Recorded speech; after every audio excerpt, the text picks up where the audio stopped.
ریاستی وزراء محمد محمود علی اور श्रीनिवास यादव ने सिकंदराबाद के हरिहरा कला भवन में दलित बंधु स्कीम के इस्तेफादा कुनिंदगान की शऊर बेदारी कॉन्फ्रेंस में हिस्सा लिया। इस मौके पर खिताब करते हुए वजीर श्रीनिवास यादव ने कहा कि आज़ादी से लेकर अब तक तकरीबन 74 बरस तक दलित तबका हर दौर में नजरअंदाज होता आ रहा है।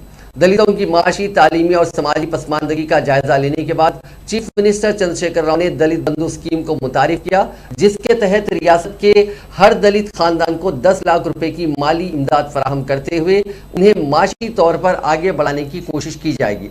श्रीनिवास यादव ने कहा कि इस स्कीम के तहत हुकूमत की जानिब से मिलने वाली इमदाद को इस्तेफादा कुनिंदगान अपने पसंद का बिजनेस इख्तियार करने का उन्हें इख्तियार दिया गया है। इस सिलसिले में इस्तेफादा कुनिंदगान को तरबियत भी हुकूमत की जानिब से फराहम की जा रही है। उन्होंने कहा कि पहले मरहले के तहत रियासत के हर असेंबली हल्के में 100 दलित खानदानों को इस स्कीम के तहत माली इमदाद फराहम की जाएगी।